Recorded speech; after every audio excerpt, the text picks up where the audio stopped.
Your Excellency, the President of the Republic of Kenya, and all protocols observed. Good afternoon. It's already afternoon, right? Yeah, so thank you so much for this opportunity, and we welcome you to this very interactive session where we want to go deep and understand what really is happening in our education sector. So just to go straight into it, first of all, we want to understand why this is important to the government, and I would want to start with the Excellency, the President. But I think for us to actually get to it, everybody else, why are we here today? So that we can get into it, and then a few rounds of questions from myself and my fellow panelists to go ahead. So, Mr. President, it is 10 years into the competency-based education. You said competence-based, but I also agree that competency with a hyphen is correct. I am not also a linguistic, but that could be correct. It is 10 years into it. What is the government really can say is proud of 10 years into it? Is that question to me? Yes. Great. Now, let me say this. Having been Minister for Higher Education at some point in my career, it was not lost on me how central education was to the development of a nation, and how education could influence all the other sectors of society. Why are we here? We are here because education is the single most important investment any society or nation can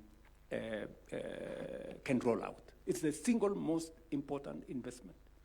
The development of our human capital is the single most important to a nation. From the position I sit in as president, if there is one very important thing is to have an educated, informed society. Number two, we are investing close to 700 billion, 28% of our budget. If education was not important, we wouldn't be investing that amount of money. And number three, we have close to how many million learners, Waziri? 11 million learners, our children, in this space. And therefore, the coming together of these stakeholders, sponsors of schools, managers of schools, education leaders, government, to bring together our ideas, as I said, to refine what is working, to change what is not working, to improve, and to uptake new ideas is a very central part of the development of education. We've had instances where people take to podia in political rallies, in church meetings, in funerals, in weddings, to say all manner of things about education. This forum here gives us an opportunity not to talk at each other, but to talk together, to talk to each other and find solutions on how we go forward together. So that is why I think this forum is very important and significant. And let me just jump in before you put down your microphone, Your Excellency, is that the reason I'm asking why we are here is because there's a feeling that sometimes government is speaking to itself. Because the reality sometimes in the ground, let's talk about transition of grade 10 learners. You just talk about 99 point something %. But when you look at it, until yesterday, we can still see some learners who are still stuck at home. So do we have mechanisms where the government is actually getting the real data say from the village elder to the sub-county director, and everybody else, so that we cannot be sitting and maybe just talking to ourselves in this room? Precisely the point. That's why we have this meeting. We want to know from the stakeholders here. If, for example, we say we have hired 100,000 teachers, can OU here and the good people from Kopet, can they confirm that is the case? When we say that we have built learning spaces, is that the case? When we say that we have changed the university funding model, is that the case? Do we need Professor Mugendi and team? Can they confirm to us that that is the case, or are we talking to ourselves? That's the reason why we're here. And I think that is a very progressive way of engaging rather than finger pointing and making statements sometimes that are not verifiable. All right. Thank you so much. And let's go ahead. All right. Thank you very much. I would like to direct my question to the Cabinet Secretary, C.S. Ogamba. When the CBE, or CBC as it was previously referred to as, when it was being introduced, it was benchmarked with curricula in countries like Canada, Singapore, Finland, and the like. Are we on track in the way we're implementing CBE to match those countries so that we may get to their development levels?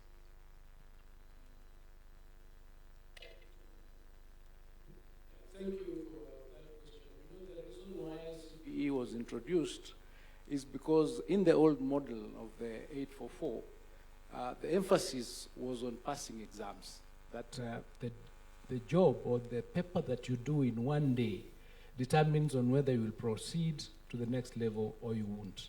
That meant, for example, that if a student was unwell in that particular day and he didn't do well in that paper, his grades came down and he's not able to move to the next stage. The competency-based education is a skill-based system where everything that the student does accounts for something from day one. The assessments start from the classroom work that you do, and it accounts for a percentage. So that by the time you're doing an exam, what you have gotten in the process of learning enables you to progress to the next level. Additionally, it identifies the talents, the skills, the interest of the students so that we do not always insist on having students take programs or take courses that they are not interested in. That's why we introduce the 3 pathways so that we have STEM, we have social sciences, and we have creative arts. In that way, there is no student who will miss out and that's why the transition is high, because now we are able to take each and every student to the next level based on what they are able to do. So it's work in progress. We are now on grade 10. We are moving to grade 12, transition to the universities. And then, as we continue, because the assessment is doing year in, year out, we will evaluate the whole system at the end of the cycle. We're in the middle of the cycle. We've done 10 years currently. And it is the best system that we have. And the best way to determine that, I encourage you, get out there, talk to the students who are learning in this program, the grade 10 students, the grade 9 students, and you will see a distinct difference between them and the ones who have been doing the 844, where they concentrate too much on just an exam. But that's not to mean that the team that is in Form 3 and Form 4 currently has been left out. We're also working to ensure that we take care of them so that we leave no child behind. So it is a system that we encourage us as stakeholders here to participate. Where you find that there's something that needs to be changed, we'll do that. We are doing now competency-based center of excellence in all our 47 counties, so that schools can have a place to go to, the student can go up to have a place to go to be trained, the teachers have a training, the master is doing training for them, TSC is doing. So we are doing something in this space. What we are asking ourselves as stakeholders in education is that let us pull our intellectual resources together, because in that pool, we'll get the resolutions. That's why we've been able to amend the subjects. That's why in the first National Education Fora, when we were discussing about whether we should have mathematics as a compulsory subject in just STEM and nothing in social sciences and arts, we agreed in that particular forum that we'll have pure maths in STEM and we'll have essential maths in social science and also in arts.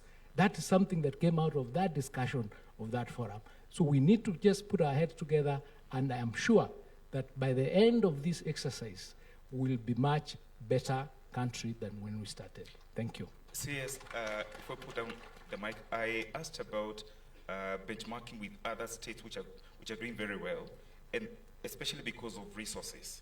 Because resourcing education is very important. The capitation for primary schools has never been reviewed since it was introduced in 2003. It remains at 1,420. The one for free day secondary schools has never been reviewed since 2018. So, and there has been inflation and all that. Are the resources still enough? We don't have laboratories in junior schools. Thank you for that question. You know, this country has invested heavily in education. The international standard in investment of education is 20% of the budget. This country invests 28% of the budget in education. We are already above international standard by 8%, and we are continuing to increase that. The amount that is being paid for the capitation for primary school has moved from 1,020 in the year 2002 to 1,420 in the year 2018 to this July, when we'll be moving it to 2,300 per student. Junior school was introduced in this competency-based education, and we are giving them 14,240. Now, junior school is in the same place with primary school, meaning they share facilities.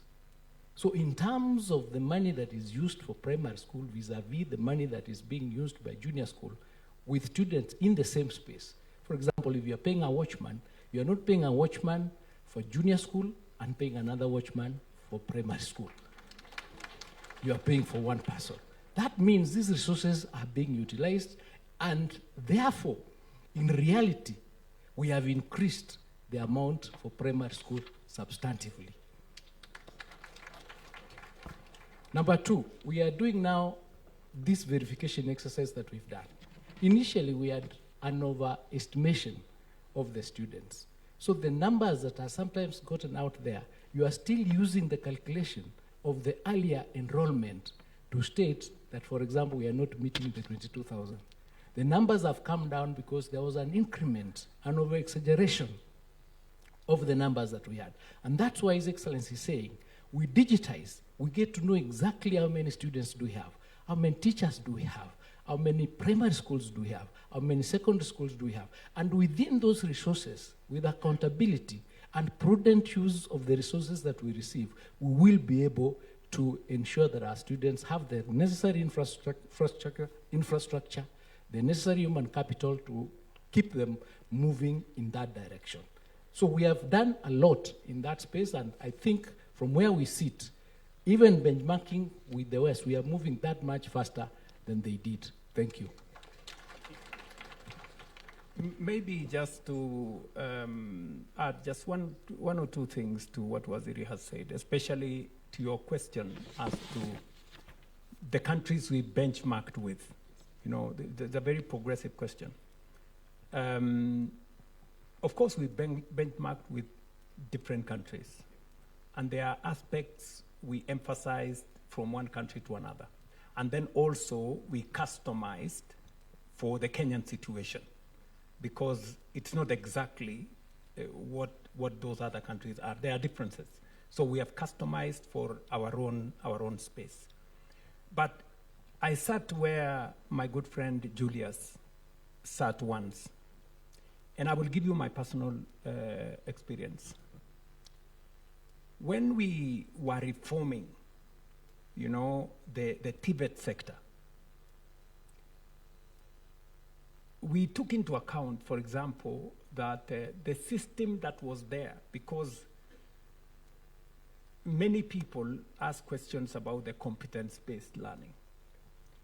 I am a very solid believer in CBE, very solid, from experience.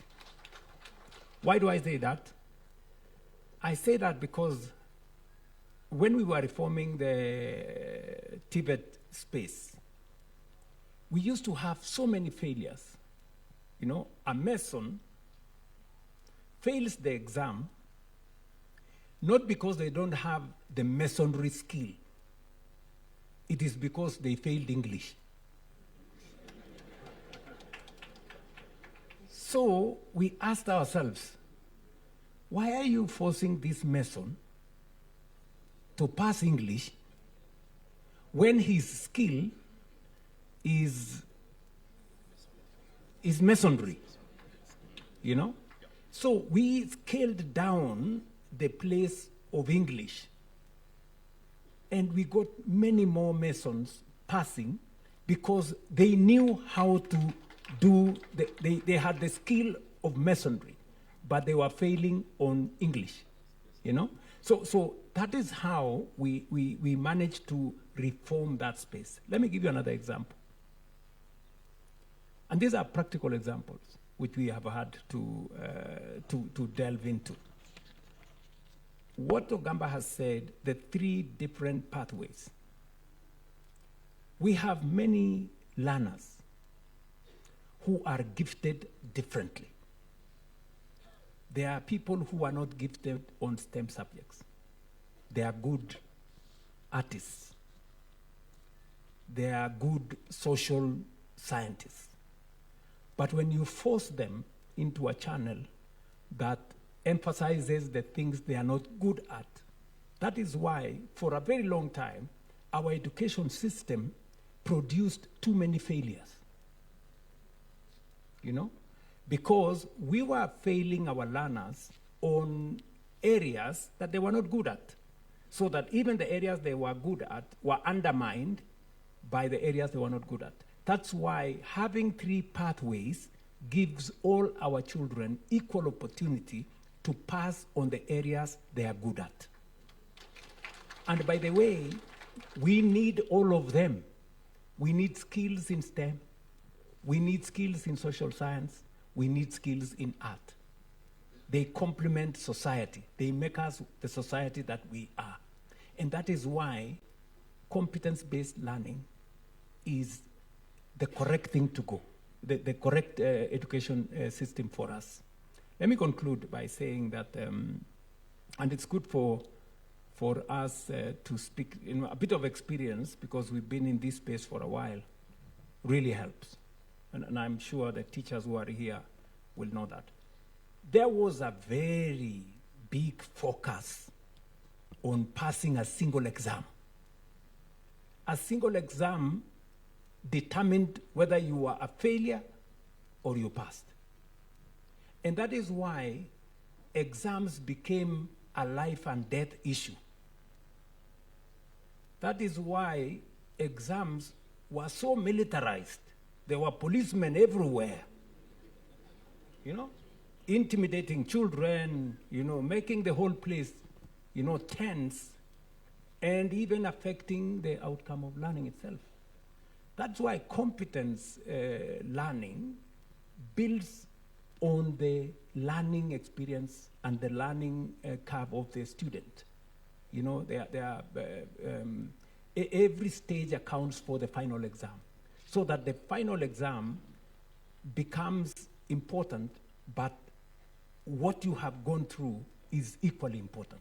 So that is why I am a very strong advocate for competence-based learning. Thank you very much, Your Excellency. And since we're talking accountability and leadership here, and you've revealed that that audit you ordered revealed so many ghost students and ghost schools, when are people going to court? It's our money. What are we doing about it? Thank you very much. So what happened is once we got that verified exercise out, we took action against our field officers in those sub-counties which are the largest number of the exaggerated enumerated numbers, and we gave them show cause letters because we have to follow due process under the human resource manuals, which requires us to complete that exercise within 6 months. That is already ongoing. We also sent that report to TSC, and they're also taking action against the particular teachers, again, through the process of disciplinary processes, who were the heads of those institutions that were affected. Over and above that, we invited the DCI, and officers are now in our offices, undertaking and scrutinizing those processes to find out who it is or who is involved in any sort of malpractice or fraud in our institutions. The reason is really simple. We are giving you capitation. Capitation doesn't come to your phone. It goes to the bank. So there's somebody who goes to the bank, signs for that money. If it's a ghost school, they now go to the bank, find out who signed for that particular bank account, and they are doing the investigation. The process is going on, but we've stopped the leakage as the first step, what we have done. So we are no longer releasing capitation to institutions or ghost students that exist. But the process is ongoing, and you see, you cannot correct a wrong with another wrong. This is a country of laws. Once you accuse somebody, you collect the evidence, you process. What we did ourselves is to verify and hand over the report to the investigative agencies who have the capacity to undertake that exercise. And we do not want to condemn anybody unheard. The relevant culprits will be called, they will write down statements, and then they'll be taken to court. But believe you me, they are going to go to court, and we are going to recover those resources using the asset recovery system, because they are there, they are known. Maybe where my colleague left, Bwana Waziri, you talked about the laws and the processes. You have been talking about the school fees and no extra charges, but we have seen schools charging school fees. It remains pronouncements, and parents are still paying. So what is being done? And what are these channels that actually a parent can use, either not to pay that fee because it is illegal, or the actions taken against those principals? And also the question would, maybe the important thing to clarify is that, is it that the principals find the money that the government is giving too little to use, hence their need to charge extra? Let me start by responding to your last question, where the argument has been that the money is not enough. For example, in boarding schools, we charge the circular, the government-approved fee is 53,000. Now, 53,000 is for boarding facilities, food, and other things. Government is paying for infrastructure.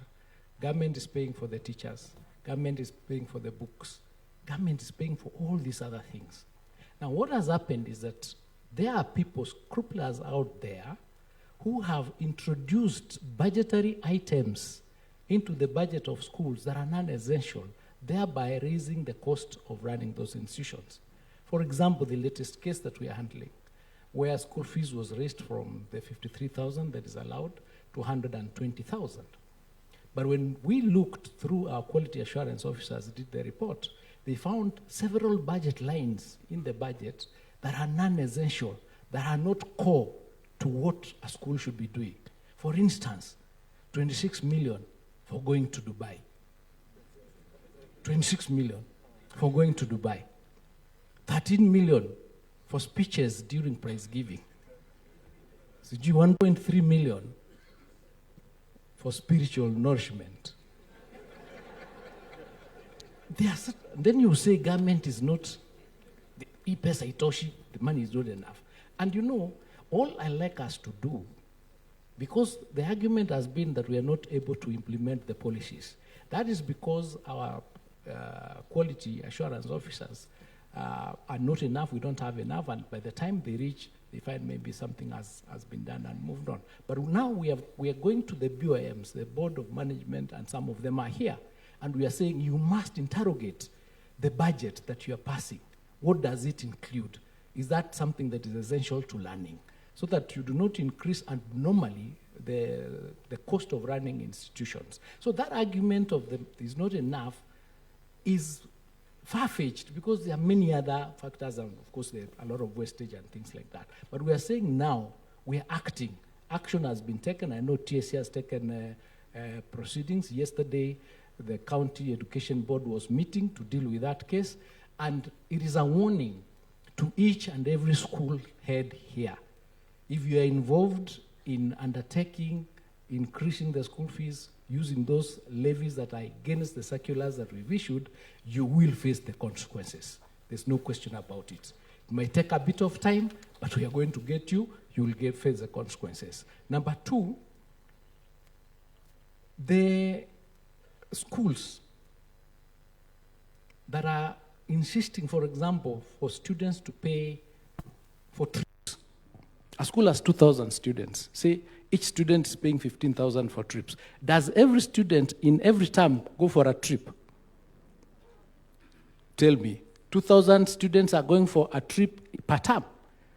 So let us be realistic about these things. And everybody who is appointed to the BOMs, and we've worked with the members of parliament, they've agreed to support us so that there is nowhere to run. Once we get you, you can't go to your member of parliament, you can't go to your heads of tribes or whatever to say, you know, we are being targeted. It's not going to happen. So we are going to deal with you because the regulations are there, and we want the media, before you say this money is not enough, please visit and ask them, let us see the list of what is being supported so that you help us, because we are all stakeholders. His Excellency has indicated we have 11 million students. If we have two parents, that is another 22 million people, plus 11. Each and every household is affected, including those people who are saying we do not have enough money to support the students. So help, and that's why we are working here together, so that we can put our heads together, analyze the situation, and be realistic about what needs to happen. And if something has to be increased, there is a procedure, and you have to bring that order for approval, so that everybody knows there was a bus. This is what the parents agreed, and this is what everybody is going to pay. How, for example, can you buy a bus for 10 years? Every year, you're charging for a bus. You understand what I'm trying to say? So let's sort these things out, and we thank you for that question. Thank you very much. My next question goes to Professor Mugendi. Professor Mugendi, just hold the mic. It is now 3 years since we introduced the new funding model for higher education, because it was introduced in May 2023. There have been teething problems with the model. Is it time to review to see what is working and what is not working and change? And can you tell us what challenges, as a manager of a university, what challenges do you face? At the beginning, there were pending bills of about 60 billion. And I think from the last report I saw, it has risen to close to 100 billion. Is it working? Or what can we do? Thank you very much for that question. Yes, I want to confirm that it's now 3 years since we changed university funding, and we introduced what we call the student-centered funding model, where money follows students. And indeed, for us at the universities, we found this model to be excellent, and indeed a model that was able to target and ensure that we are funding students that are most needy. Before that, the way the government was funding universities was an open blanket, whereby everybody was being funded at the same level, even students who did not need really to be funded. But this model is able to identify the most needy students through the MTI, or the mean testing instrument, so that then funding is targeted such that the most needy are the ones that are supported the most. And I want to say, when we introduced this model in July of 2023, 2023-2024 was an excellent year because all the students were funded fully. The household component that the student was supposed to pay, that went to the household. There was a bit of an issue there, but by and large, what each household was supposed to pay, they paid. Then the scholarships, that was a government component. Again, that was paid very well through the university funding board. And then help, the loans that then came for those respective students. And that happened. And I want to confirm that either two, yes, we and that accumulated accumulated bills that were owned by the university to the universities, amounting to about 8 billion or thereabout. And indeed, by June of 2023, we and 23 of our 38 universities then being technically insolvent. But when we introduced this model in 2023, by 2024 June, 13 universities had come out of that insolvency, and we were doing very well. So we were only left with 10 universities that were technically insolvent then, and the hope was that in the coming 2 or so years then, we'll be able to get even those that were in that ICU, so to speak, out of it. So I would want to say that the model is working. It's only that we need to look at then how we are funding this going forward. But to us, it's a very excellent model. And we want, as Vice Chancellors, we want to thank the government for really supporting us in this area. And moving forward, we will make it better. Indeed, we are doing that. We have a committee that is continually working to ensure that the model is refined and working as it's supposed to. Thank you very much. Thank you very much. And I would like, maybe as a follow-up to that, Your Excellency, because it's still about funding higher education. Currently, HELB has a funding gap because it was allocated 41 billion against a requirement of 74 billion. And then the scholarship component requires 29 billion, but was allocated 17 billion. So we have a gap, meaning that there are students who are not funded, or the money is spread across, so the students are not getting adequate funding. What are you going to do about this, sir? Thank you very much. I think just to give the broad view of where this was. In 2022-23, the total money that went to universities was about 45 billion. We have since increased that amount to 82 billion in the last budget, almost doubled the money going to universities. And it was because of what Professor Mugendi has said. We have since changed the model so that parents who can afford, in fact, there are parents who are asking, why are you giving me a scholarship? Or why are you giving me a loan? I want to pay for my child. And about 18,000 parents paid. They didn't, because we changed the model so that every student has to apply. In the past, the scholarships and loans were given without anybody applying. We just decided to give to every student. And that is why we were spreading resources across too many students, and therefore, that's how universities ended up in trouble. So there are parents now who don't see the value of applying. They want to pay for their, and that is how resources have also increased in the universities.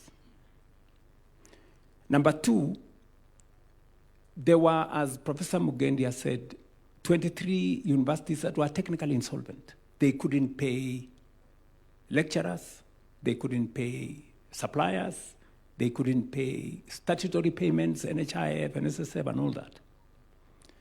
And these are real cases. You know, for example, Egerton University in this very county was paying half salary to their lecturers, you know, because the thing was just not working. Today, that has changed. I was, for example, at Cooperative College. You remember we were. And I asked the Vice Chancellor, and I told him, please tell me what has changed. And Professor, I think it's called Kamau or somebody. Professor Kamau told me, Mr. President, I can now pay my salaries. I can now pay my suppliers. And I can also pay taxes. Because the model has brought in more resources from government and more resources from parents. So we just have to be realistic with ourselves. The parents who can afford to pay, we give them a chance to pay. The parents who cannot afford to pay, we assess them. That's why the means testing instrument, so that the parents who need more scholarship, we give them more scholarship. The kids who need more loan, we give them more loan. But I agree with you that we haven't quite solved the problem. The gap still exists. And that is why you heard me say earlier that because there still exists a gap, we've solved half the problem. In fact, the model is not what we did in 2023. We have since reviewed it in 2024. We have reviewed it in 2025. We've even brought in students from universities to come and sit down with other stakeholders to look at the model. And we've even picked suggestions from students that maybe this would be better than the other. And we brought them on board. And we've made this, you know, not us versus them. We've made it a collaboration. And that's why I like even this meeting. It's about us talking together. So there is still room. And that is why I said when I spoke here that I have instructed this good man, Monari, and my team to sit down because the requirement is still heavy. And maybe the budget alone cannot solve it. And that's why I'm looking at what other ways are we designing to make sure that we can fund education fully, we can fund help fully, and we can fund all the scholarships fully and all the loans fully.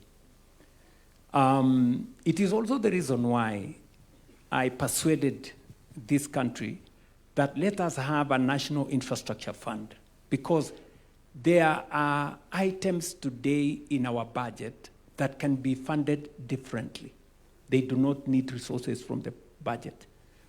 There are items that really should sit in our budget, and these are the social aspects, education, health, so that you will see in our next budget, because now we have the National Infrastructure Fund, we're going to enhance resources going to health, and we're going to enhance resources going to education, because some of the items that were occupying that space in the budget, we will now move them into the PPP framework, the National Infrastructure Fund, and that kind of thing. So you're right, there are still gaps, but we have gone halfway, done with the problem halfway. We still have some homework to do, and we are working on it. Report itamalizika lini Monari?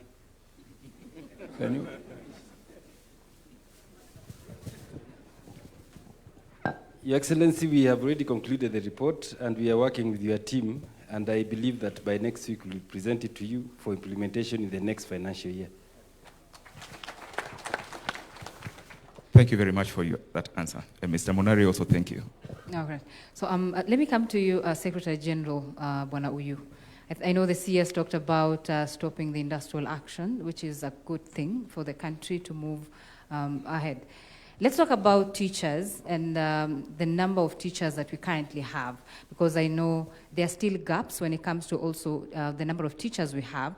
And as you talk about the gaps within the teaching fraternity, talk about the JSS intern teachers, which I saw the other day. There was a court order, and then Supreme Court ruled about intern teachers. You have 44,000 who are out there. What is their plan from where you are? And talk about the gaps in terms of the number of teachers that we have currently in the country. Thank you very much. Allow me first of all to appreciate this conference and really equally appreciate His Excellency the President, the Minister. Indeed, a game changer. That is why I decided to come over with my team to attend this conference. One thing, when you ask me about industrial action, that is not why I'm employed. I'm a teacher by profession. And I lead a team that is qualified as teachers, then they're elected as union officials. I think I'll surprise this gathering when you see the number that is here. Secretaries of branches, 110 across the Republic. My National Executive Council and National Steering.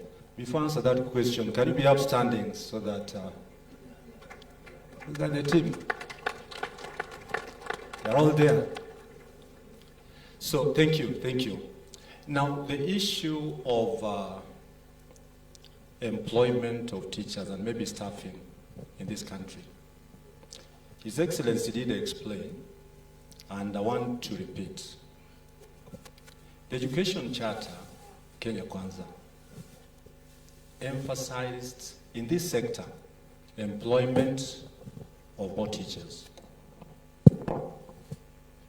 And we are proud to announce here, and I would really stop any other person who says that the government is speaking to itself.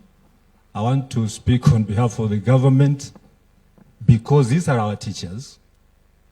We have over 100,000 teachers employed between 2022 to date. That's a big plus. And we cannot hide, Your Excellency. I'll also ask Your Excellency, with due respect and honor, let us talk about this as representatives of teachers.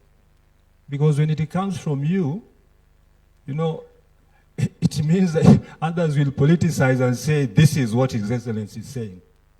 But take it from the leader of Kenya National Union of Teachers, a union that is led by order and discipline. We have over 100,000 teachers employed as we speak now. Thank you, Your Excellency. The issue of intern teachers, it is true. The shortage allowed the government to fill gaps of acute, it is now acute, 5,000 teachers per year. We were talking about over 100,000 shortage by 2022. So the government employed P&P and interns. We accepted as a union because we sat and discussed it. What went amiss? And we hold on Teacher Service Commission to explain this to us. Teachers should not be referred to as interns because they are trained and qualified. We should refer to them as teachers on contract, and a contract should go for a specific period of time. So that if in 2 years, we get back to TSC and say, yes, the contract was 2 years. Teachers signed. When are you making them P&P? And we proceed. Last year's World Teachers' Day had a theme that went all over substantially. Recasting teaching as a collaborative profession. So on issues that we raise, we need not make a lot of noise, but sit with the employer and have this issue solved. And I want to put it across here to all of us. There's a big difference between activism and unionism. Activism thrives on noise, demonstrations, without even going through the structures that are there. Kenya National Union of Teachers depends on structures, and these structures must be followed before we proceed to industrial action. So right now, we visited Teachers Service Commission so that we can agree on when these teachers can be employed on a P and a P. They have to give us reasons why they're still outside, because some will be, intertwined with issues of finance and so on and so forth. But our target, our focus, is to have all teachers in this republic employed on permanent and pensionable terms. But we must sit. Trade unionism of the 21st century is different. I'm a representative of Education International, African Region Zone 5. I represent 7 countries. And we are trained on how to approach issues with government and establishments, so that my position as a Secretary General must be respected by and large. When I make a statement, it is on behalf of those I represent. If you ask them here, none of them will even make a statement before I speak. That is the order and discipline in the 21st century trade unionism. Thank you. Thank you. Thank you very much, Oyu, for at least confirming that what we have said here is correct. But let me also say this to the Teacher Service Commission, and before Chair. Let me explain the background for why we discuss the issue of intern teachers. We have 3 issues. We have learners who have no teachers. And then we have teachers who are not employed. And then we have limited resources. What do we do? So we said, let us have a compromise. Let us employ teachers on contract. I think we are going to correct it. We will not. We have no problem saying. We thought interns was a good word, but if NAT and the teachers union want us to say contract, we will call it contract.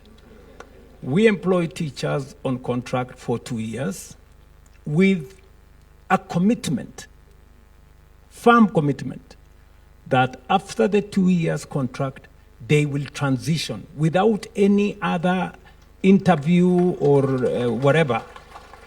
They will transition automatically to permanent and pensionable. That is the commitment that I made. That is what I bargained for. Because that way, we solve all the 3 problems in one. Number 1, we make sure that all our children in school have a teacher. We also make sure that many of our teachers who are tamarking have a job. And the limited resources we have as a government also can pay them. And I want to thank the teaching fraternity. I think there was a big debate before. There was a lot of pushback before. But, we have to be realistic about where we are. This is our country. It's not fair to increase taxes. We're already spending 28% of our budget on education. To push it any further would be a bit more difficult and crowd out other necessities and priorities as well. So that is how we ended up with intern teachers. But I want to ask the TSC, I hope there are no teachers that have served more than 2 years as interns, because that is not what I bargained for. Any teacher can only serve for 2 years on contract, after which they transition automatically. Is that the case, Bwana Chairman? Yes, sir. They only work for 2 years, and we convert them to permanent and pensionable terms automatically without any further interview. That is the bargain we had for, because we understood, and we understand this. I get messages on my phone from from intern teachers. They are on my case. Mr. President, when are you going to confirm us? You know? Sometimes they do it in a code. I could see this is a plan. You know, they bombard my phone, you know, harass me and do all those things. You know, I really wish I could do it automatically, but I have to persuade them that I know that whatever you earn as a contract teacher may not be enough, but, you know, I'm just requesting that we work on the transition. It won't be for long. I think as the situation improves, we're now doing contract for 2 years. Maybe along the way we will reduce it to 1 year, and then we will see how when our situation improves, we can put more resources and be able to hire all our teachers on permanent and pensionable basis from the beginning. So this is the situation where we are. And finally, I needed to explain, you know, why we have intern teachers, and I hope the TSC has no problem not referring to them as interns, because according to OU, and he's correct, these are qualified teachers. They are not interns. They are fully qualified. We can refer them to being on contract, but then with the terms that as soon as that contract expires, they transition into PNP. That should be your contracting situation, because we will provide you the resources for that transition, because it's a commitment that I made. Number 2 is on industrial action. Jebet, wacha uchochezi, please. Because, you know, this space has been filled with, you know, maandamanos, people with sufurias on their heads, and all manner of things. And sometimes, you know, teachers, they don't do it out of the fact that they like to do it, because they are also parents, you know. No parent wants to go roaming in the streets with sufurias, you know, because you have all children. We all have children. But they do it, of course, as a last resort. But we decided, and I gave very firm and clear instructions to the ministry, that let us confront the collective bargaining agreements. Let us negotiate ahead of industrial action. And we have done it in health. We have done it in education. That is why there has not been a serious strike in the last 3 years. Not because they didn't want to go on strike, but we decided that let's engage them. And there were people who were accusing the teachers' unions, oh, why have you signed the collective bargaining agreement? But that's the basis of the engagement between teachers and government. Once we honor their collective bargaining agreement, they have no reason to engage in industrial action.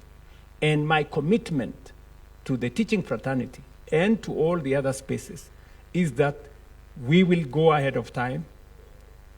We have, for example, we had a problem with the doctors. We decided to pay them whatever previous governments had committed to.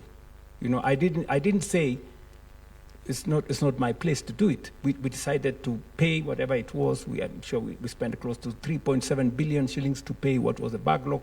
And the teacher unions were also very understanding.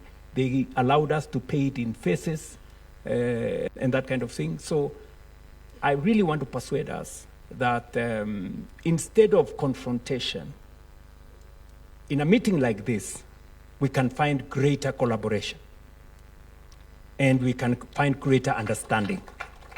And that way, we don't make the business of teaching difficult, we don't affect our learners, and we don't put teachers also at a point where they have to go to the streets instead of being in classrooms. So I think this is what I just wanted to say. Thank you, Excellency. I see what you're saying. I started by saying it's a good thing for all of us. Thank you so much for that. And let me just bring in Reverend Gatu.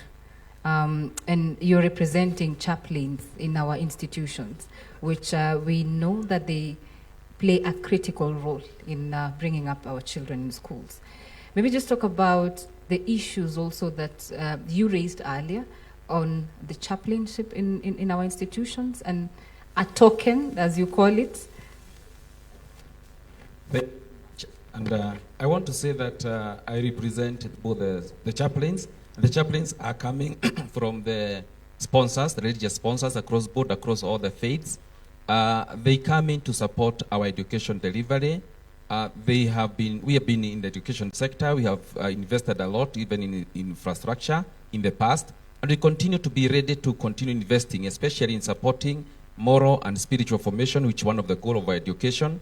And we have hundreds and I think now in thousands of chaplains in many schools across the country. And the education policy talks about these chaplains should be supplied to the schools at the expense of the sponsor.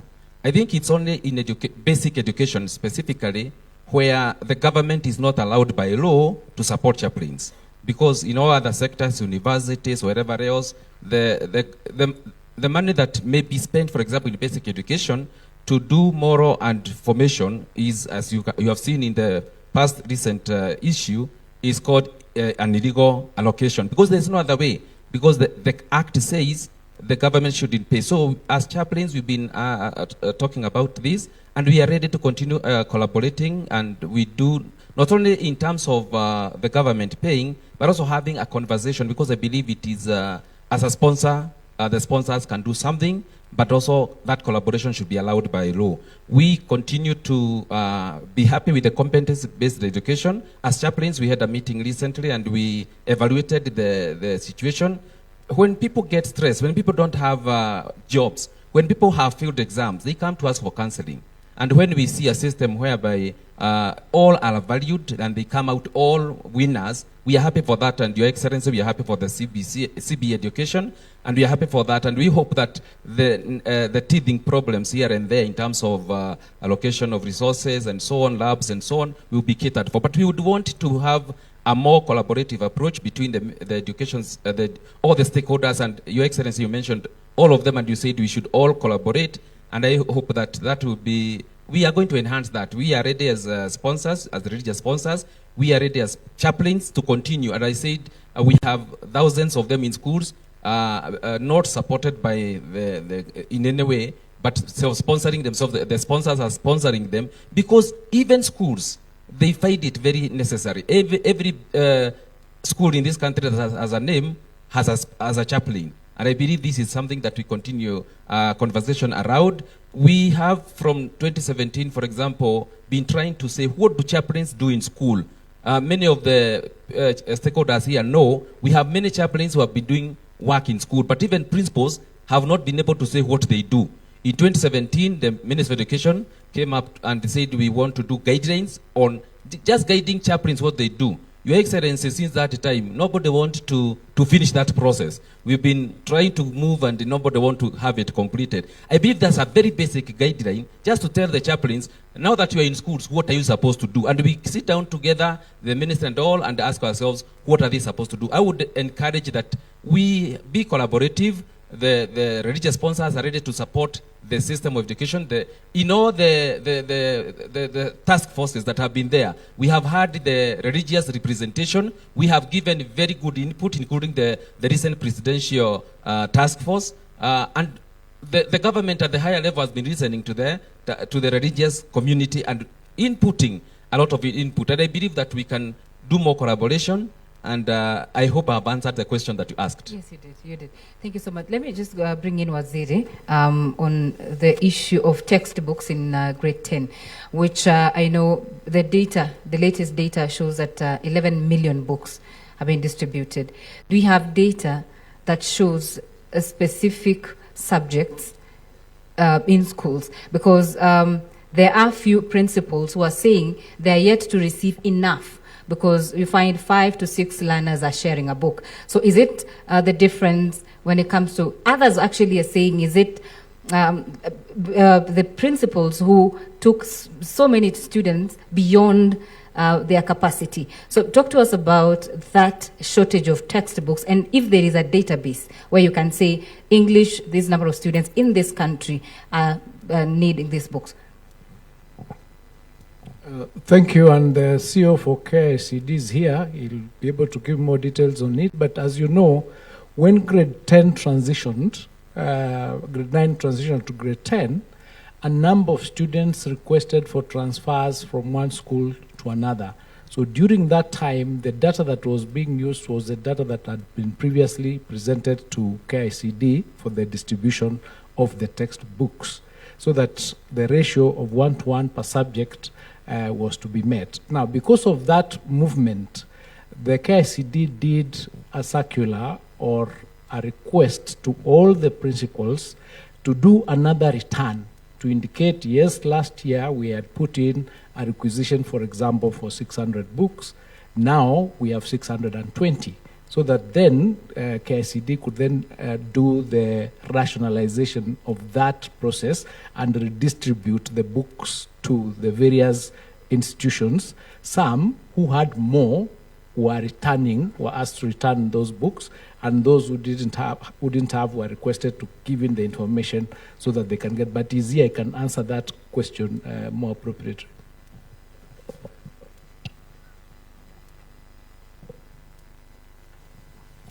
Thank you very much, our Cabinet Secretary. Maximum respects, Your Excellency. In addition to what the Cabinet Secretary has said, we have now got responses from the principals on the actual numbers of learners taking actual subjects.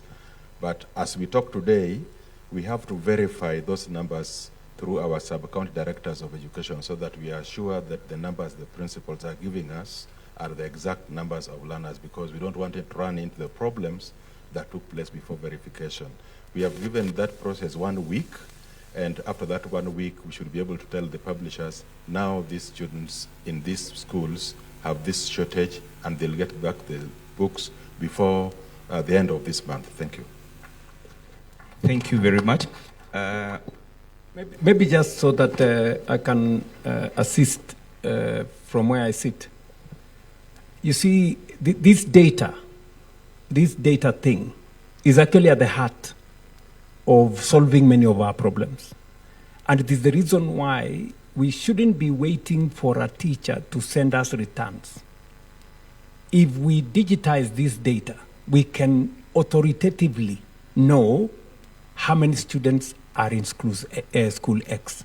And we just send the correct number of books to that school.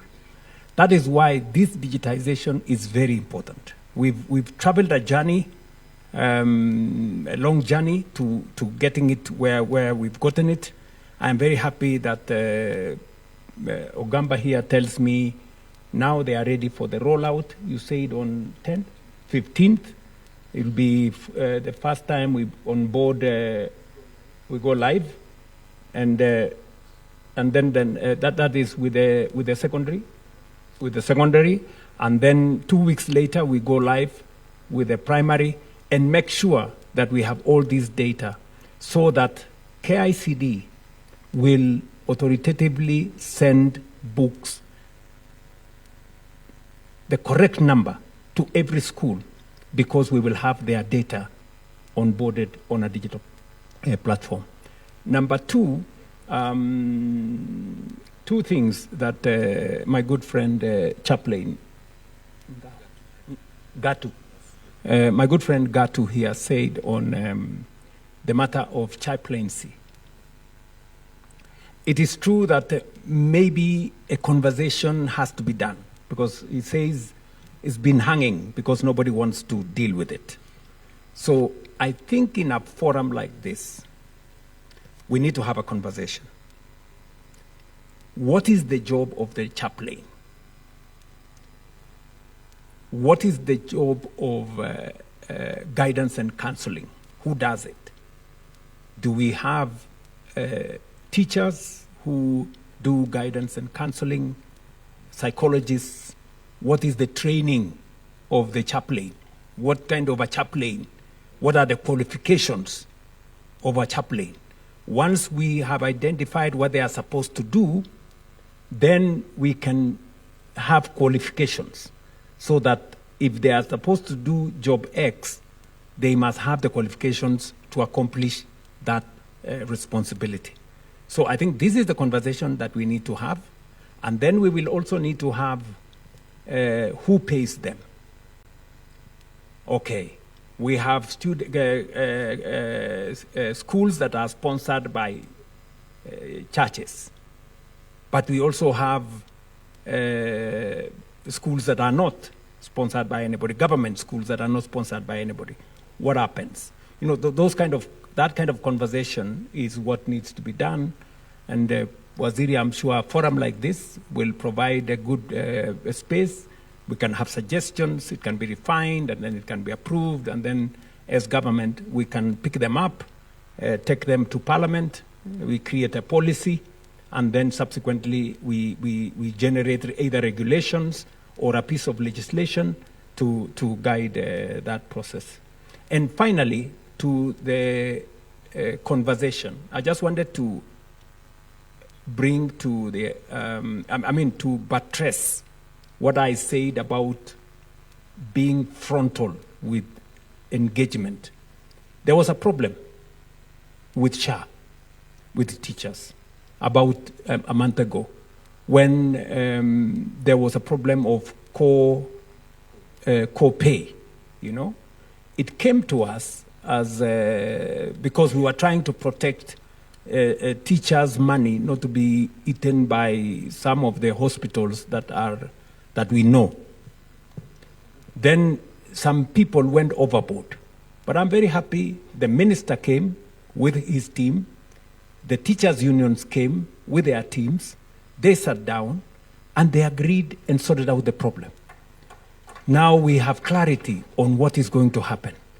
And I want to say, when I engage teachers, the scheme that they had before was actually working against teachers, because they had access to only 900 hospitals.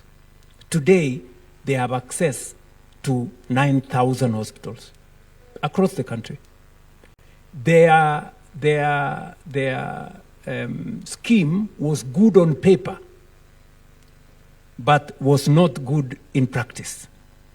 So we have now changed that, and I want to confirm to the teaching fraternity that we are going to make your terms better. Because why?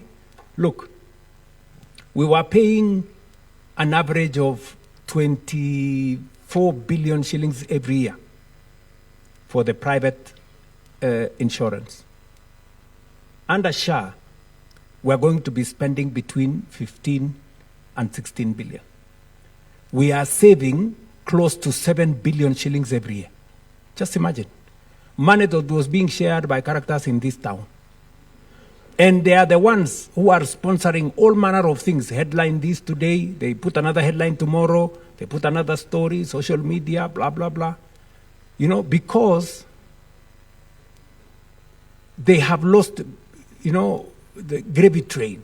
We've stopped the gravy train.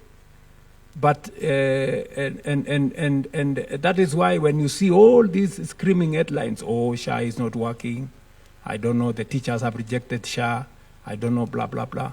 And you see them in the headline. When you go to read the story inside, there is nothing. It is because it's sponsored, because they want a crisis so that they take us back where they were making 7 billion shillings every year. I want to promise you that will not happen anymore. Not under my administration. Not when I don't know where the right thing is. We will stop them. They have eaten enough. So we are going to work with these teachers. Instead of us paying those characters more money, we better improve the terms of to the teachers, because they work for it. Thank you so much, Your Excellency, and thank you, our esteemed panelists. We really appreciate your input this day. I just want to give each and every one of us to give our closing remarks. We will end with the President, so we start from Reverend. Give us your last remarks, kindly. As religious sponsors of the churches and chaplains, we are happy to continue collaborating, especially to making the CBE work, based on what I said earlier, that CBE emphasizes on valuing a person for who they are and excluding the discrimination in terms of access and in terms of creating competencies, and also giving our children and the citizens a destiny. So we are ready to continue collaborating and working together, and we hope, as I said, that we shall continue collaborating and having more conversations. Thank you very much. Thank you, Reverend. Thank you very much. I also want to emphasize the fact that education is the greatest equalizer, where the poor man's son, daughter, the rich man's son, daughter, meet together in university and get qualifications where they all work together as equals. I also want to say here that we really appreciate the recommendations of the Presidential Working Party on education reforms, which of course is the basis of the discussions here on success and maybe progress that we've made so far. We should at all times be very cautious in disrupting education. And I don't want to live here without saying this out publicly. One of my colleagues talked about autonomy. Autonomy for junior school teachers. If we really understand the recommendations of the Presidential Working Party on education reforms and the structures that are there in the recommendations, I think we should be the last people as teachers to talk about autonomy. Because look at it, the education budget is constrained. Then you want to introduce another school again within another institution. Because the clamor here is about leadership for grade 7, 8, and 9. And let us all listen to this. When our young teachers claim that heads of those institutions are not qualified to lead them, the qualification here they're referring to is the degree that maybe they have as young men and women. But TSC will confirm here that 90% of our teachers in public schools are graduates. They are graduates. Yes. Head teachers are graduates. So leadership is not about papers.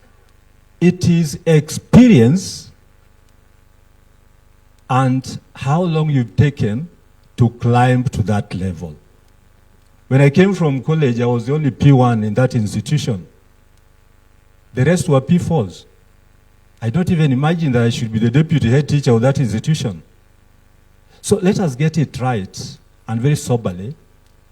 The moment we talk about what was not in this recommendation, then we are hell-bent to destroy what we've achieved so far. So leadership is about being firm. You heard about it. We are firm, and we want to say here that autonomy has no place in the Presidential Working Party on education reforms. Because grade 7, 8, and 9 successfully domiciled in primary institutions. I want to say here that the greatest public participation that I've ever come across in this sector was this one that was carried by the Presidential Working Party on education reforms. We all participated. So don't bring in what is not in the reforms. Thank you. That is out of question. Thank you, SG. So I also want to say here that let us go international on matters education. If we want to go to Singapore, why do we bring ourselves back on matters education by segmenting education again? I want to believe that one time, grade ECD, grade 1, grade 9 to grade 12 will be in one institution. And parents will tell you how they've achieved on matters transition to grade 7, 8, and 9 in expenditure. Imagine grade 7 in high school, the secondary school, grade 8 in secondary school, grade 9 in secondary school. This transition has been very seamless, and I shall forever support the recommendations of the Presidential Working Party on education reforms. Thank you so much. Thank you, SG. Waziri, your last. Yeah, thank you. Let me first take this opportunity to thank Your Excellency for being magnanimous enough to be in this particular meeting for this long. We thank you and we don't take it for granted. And to all the stakeholders here, I just want to confirm to you and give a commitment on behalf of the Ministry of Education that the team here, beginning from the highest office in the country, is a listening team. We will receive your recommendations, we'll receive your proposals, we'll discuss, we'll debate, and we'll come up with the best possible solution to the problems or challenges that face our sector, because we are all participants in it, we are all stakeholders in it. So let's continue engaging, let's continue solving the problems. The problems will not stop, but what is important is the capacity to face those problems, face those challenges at the first instance, and get a solution for them for our system to move forward.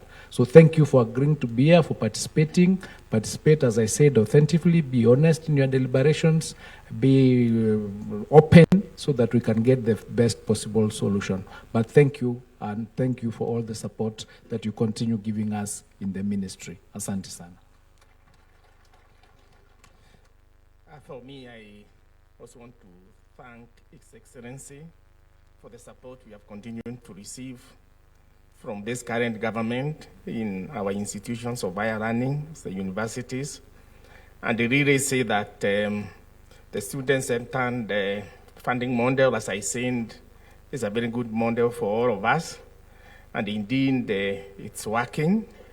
But as was pointed out, we still have some challenges, especially the funding gap that was pointed out, and the government is addressing that together with ourselves to see then how best we are able to get over that. And therefore, I would want to say that we'll continue to work together to be able to make this really work, because that's why we are in this. Thank you very much. Thank you so much, Your Excellency. And again, I appreciate your time. Give us your last remarks. Thank you very much. Let me join the good people who have talked here by thanking everybody. I know that a forum like this brings people from different facets, with different ideas, with different experiences, and that is the hybriding of ideas that we need for us to come up with what is not just good, but what is the best. Number two, this is a forum for us to listen to one another. Without, creating a political storm. You know, it's for people to share ideas with decorum in a place where we all can listen to one another. And as Julius has said, we are ready, we are willing to listen. And that is why we have, when we had issues with funding model, we sat down, we brought stakeholders back again, we listened, and we crafted a compromise position that helps us, all of us, move forward. It's the same with all the other outstanding issues that will be canvassed here. I'm going to give you 2 assignments, but before I do that, I know OU has said about the subject of autonomy, which is a debate with the JSS teachers and all the other people. I am sure you will have a conversation, and if the issue is qualifications, that we want the school to be led by a graduate. I think already 90% of the people who are leading schools as are graduates. So I think that's a conversation that can be done without too much friction and create understanding. But let me say the following. I agree, and I am very proud of the outcome of the Presidential Working Party. I think we had 20,000 representations. Those are very comprehensive public participation exercise. And it took time. I even had to increase the time. I think we went all the way to about 8 months of consultations around the country. But let me say the following. I have had 2 experiences. Lenana School in Nairobi.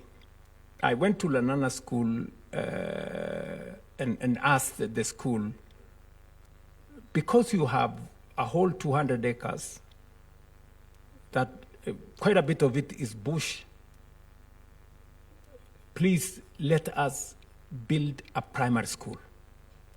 Because the community around Lenana School did not have a school. The only school that was present, actually, in that, it's called Ngando area, was a private school that actually collapsed. And I think we lost lives because it was made of wood and it was a story building. And so when I went to, when that accident happened and I went there and I saw what had happened and I saw Lenana School was nearby, I tried to request them. But there was a problem. They pushed back. They said, no, they don't want a primary school, blah, blah, blah. But finally, I managed to persuade Lenana School to give us land. And I told them they didn't need to transfer land to primary school. It will remain Lenana School, but it will be the primary section of Lenana School. We have built a school there. In fact, I built with my own resources. We now have 2,000. I think we now have 2,400 students in that school. The community there, which is not an upmarket community, now have a place for their children to go. That's one experience. Then there is my old school, Kapsabet Boys High School, where I did my A-levels. Kapsabet decided to do the opposite. They didn't wait for anybody to tell them to do a primary school. They actually built a primary school. And today, Kapsabet Boys High School starts from ECD. And it is one school. One school. And I was going to sponsor the principal of Lenana School to go and see what's happening in Kapsabet. For them to understand that you can actually have a school that starts from ECD all the way to secondary school, to senior school. And there is absolutely no issue. And it is managed and run as one school. This is something that maybe can be a subject of conversation, especially in schools that have land. For example, Nairobi School. I don't see why Nairobi School, and I am building some dormitory and classrooms in Nairobi School. And yet the community around Nairobi School, they don't have a primary school. I think some of these institutions need to consider, extending, facilities, and government can come in and add more. So I'm just proposing that we need to exercise our minds. Is it a possibility that some of the schools can actually be both combined and work? Number two, assignment number 2, we need to have a conversation about scholarships. We've had a big debate, fragmented scholarships. Members of parliament are giving scholarships, counties are giving scholarships, sponsors are giving scholarships, philanthropies are giving scholarships. And sometimes there is a lot of duplication in that space. Can we have a channel? And digitization is going to provide us a framework where through digitization, we will identify all the needy students and put them on one platform so that whoever has money, you don't have to go and look for a student. You will come to that platform, pick 10, pick 20, pick 100, sponsor them. They will have already been identified that they are needy students. So that is another conversation I would really want you guys to have. This forum is a good forum because it has all the stakeholders. And assignment number 3 that I would want to give to this forum is the issue of uniforms. There is a big debate about uniforms and how much they cost. We have all manner of suppliers. Working with schools, you find that some uniforms, I don't know whether they are Stefano Ricci or they are what, because they are very expensive. We need to agree on uniforms. How are they going to be procured? How do we make sure that they are cost effective? There are those who are saying we should not have uniforms.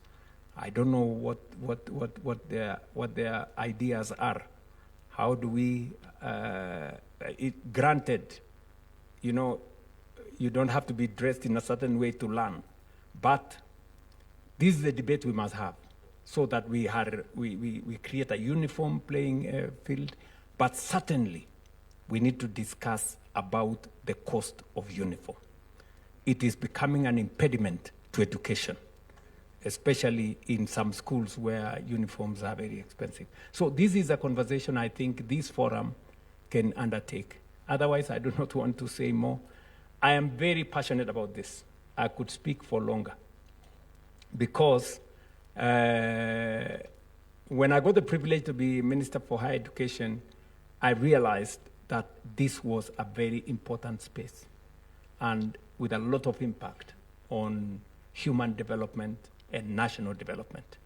I wish you all wonderful consultations, and this forum is here for us to exchange ideas and better education outcomes in the process. Asante sana.